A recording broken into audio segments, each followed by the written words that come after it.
Assalamualaikum warahmatullahi wabarakatuh dan salam sejahtera. Bertemu kita kembali ke SK Studio yang mana pada hari ini kita akan membincangkan berkenaan dengan pembangunan kod arahan iaitu pengenalan Scratch dan fungsi fitur yang ada. Untuk mengetahui dengan lebih lanjut, mari kita lihat slide dan video yang telah disediakan.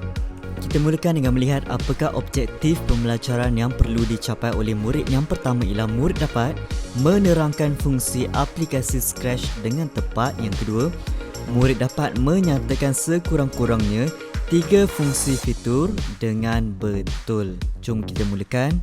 Pada video sebelum ini, kita sudah pun menyentuh berkenaan dengan asas pengaturcaraan yang mana menyentuh berkenaan dengan algoritma, sudut dan juga carta alir yang merupakan satu penerangan yang lebih ringkas dan juga mudah terhadap sesuatu konsep ataupun perkara. Misalnya ialah algoritma mesin basuh, algoritma mempancuh teh dan sebagainya. Untuk kali ini kita akan menggunakan konsep yang sama namun diaplikasikan menggunakan kita punya aplikasi Scratch. Jadi apakah aplikasi Scratch? Jom kita tengok.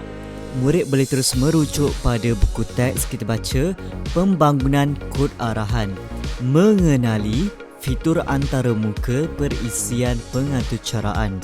Dalam tajuk ini kita akan membincangkan aplikasi pengaturcaraan Scratch. Aplikasi ini mesra pengguna dan mudah diperoleh daripada sumber terbuka. Bukan itu saja, ianya satu aplikasi yang percuma dan mudah digunakan untuk sesiapa sahaja, terutamanya golongan ataupun daripada murid yang berada di sekolah rendah. Kita baca lagi dialog yang ada di bawah. Scratch ialah aplikasi pengaturcaraan untuk membina satu program seperti animasi, permainan dan simulasi.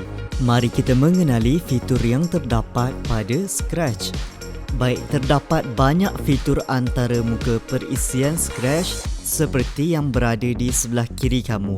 Bar menu, sprite, play, cursor, tabs, block palette, stage, sprite list dan juga script area. Ini orang cakap adalah fitur yang paling penting dan asas sekiranya kita nak memahami dan juga menggunakan Scratch. Jadi macam mana murid nak akses terhadap aplikasi Scratch ni? Okey, caranya ada dua. Yang pertama ialah kita boleh menggunakan perisian Scratch secara atas talian ataupun online, ataupun kita download siap-siap kita boleh guna secara offline. Bagi menggunakan aplikasi Scratch secara atas talian, okey, kita perlu untuk tulis dulu Scratch, kemudian dia akan beri, kita akan dapati kedudukan yang paling atas sekali merupakan link yang kita nak tekan. Bila kita dah tekan, maka kita perlu untuk sign in terlebih dahulu ataupun join Scratch. Okey, bermaksud kamu perlu untuk daftar dulu. Pendaftarannya sangat ringkas dan mudah.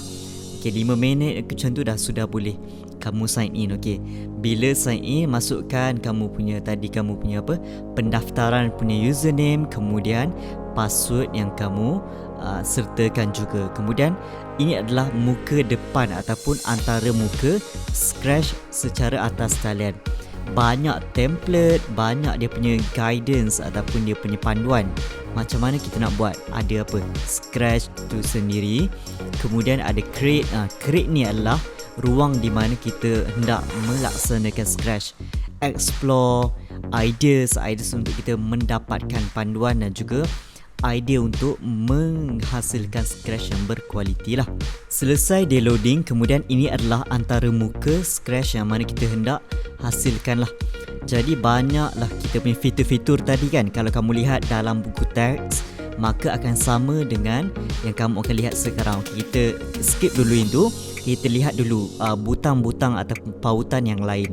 Misalnya ialah explore. Okay, banyak games dan juga banyak kategori-kategori yang mana kamu boleh jalani ataupun kamu boleh cari sendiri. Okay, about yang mana menerangkan apa itu Scratch, daripada mana ia dihasilkan, apakah kegunaannya dan sebagainya. Kamu boleh lihat sendiri. Okay, sekarang kalau kamu nak gunakan secara offline ataupun download dalam komputer kamu, boleh tekan pada download, kemudian pilih kesesuaian kamu punya kamu punya komputer ataupun laptop misalnya, okey. Sama ada Windows, Mac OS ataupun Chromebook dan banyak lagi lah. Okey, tekan kemudian dia akan download secara automatik. Okey, kemudian kita bolehlah tunggu sehinggalah download selesai kemudian menggunakannya seperti berkenaan lah. Kalau kamu dah percaya untuk download, dia akan keluar seperti berkenaan. Scratch 3 ataupun Scratch yang versi lain pun tak menjadi masalah. Kita tekan, kemudian tunggu sekejap dia loading. Habis loading, dia akan keluar seperti berkenaan. Okey, jadi kita bolehlah mula untuk melaksanakan kita punya pengaturcaraan pada ruangan yang kita adakan mengikut fitur-fitur yang telah digariskan. Mari kita mula untuk mengenal fungsi fitur-fitur yang ada pada Scratch. Yang pertama ialah bar menu. Kalau kamu semua dapat lihat, dia mempunyai 4 menu, contohnya file, edit, tutorial dan juga ada lambang berwarna yang seperti bumi tersebut yang menjalankan pelbagai operasi seperti membuka dan juga menyimpan fail yang telah siap ataupun projek kita yang belum lagi siap misalnya. Okey, boleh tukar nama atau nama fail kita pada seperti berikutlah. Kerja rumah. Yang kedua pula ialah sprite ataupun merupakan image grafik yang digunakan sebagai objek untuk melakukan arahan. Okey, dikenali juga sebagai paperi. Kita boleh ubah tau sebenarnya kita punya sprite ni. Caranya kita lihat pada simbol seperti kucing yang ada di bawah. Kemudian kita pilihlah choose a sprite. Okey, kalau bila kita tekan, kemudian dia akan keluar pilihan-pilihan yang begitu banyak seperti berkenaan lah. Contoh berkenaan dengan orang, manusia, okay, fantasy, dance dan juga banyak lagi yang mana kamu boleh pilih untuk menjadikan sebagai objek kita. Okey, misalnya cikgu pilih lah, okey, better ni. Okey, bila kita tekan, dia akan keluar pada kita punya gambar seperti berkenaan. Kita juga boleh lakukan beberapa tetapan. Contohnya kalau kita nak besarkan ataupun nak kecilkan kita punya objek ni, boleh dilakukan. Kita tekan pada gambar ataupun pada gambar dia, kemudian kita tekankanlah berapa besar kita nak, berapa kecondongannya, berapa sudut yang kita nak. Okey, boleh tetapkan sendiri seperti demikian. Fitur seterusnya pula ialah butang untuk play dan juga stop yang ada di sebelah kanan atas sprite kita tersebut.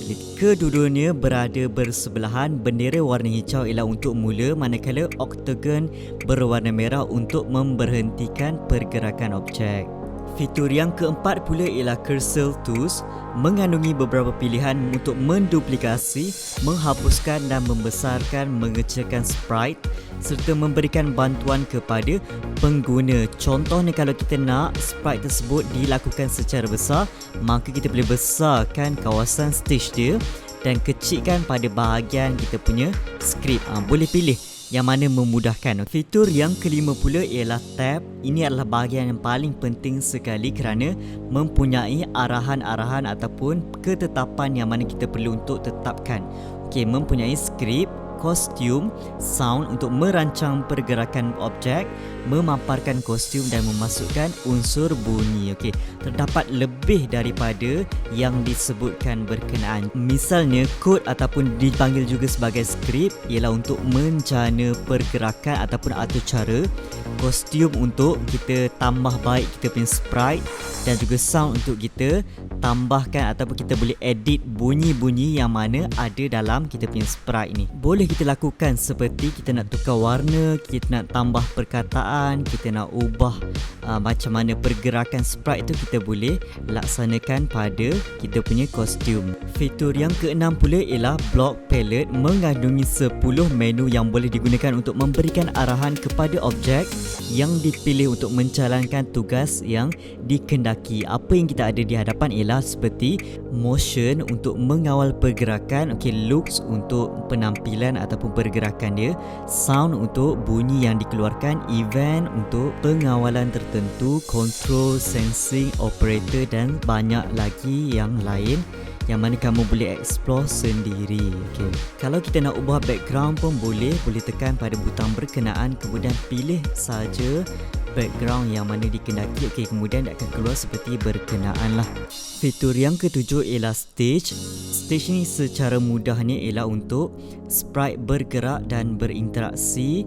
Macam mana dia bergerak mengikuti arahan yang kita berikan. Okey, mana stage ialah kita lihat pada ruangan berkenaan. Ini adalah dipanggil sebagai stage. Fitur yang ke-80 ialah sprite list. Sprite memaparkan sprite yang digunakan dalam projek. Okey, contohnya yang ada dekat kita ni ialah dua sprite yang digunakan. Okey, satu ialah kucing, satu ialah perempuan yang memegang baseball tersebutlah. Dan fitur yang terakhir ialah script area, di mana kita menempatkan blok atur cara, blok palette dalam bentuk atur cara yang dikendaki sepertilah demikian. Okey, memberikan arahan kepada sprite apa yang hendak dilakukan. Setakat itu sahaja pembelajaran kita pada kali ini. Semoga bertemu lagi pada video yang akan datang. Sekian, terima kasih. Assalamualaikum. Bye-bye.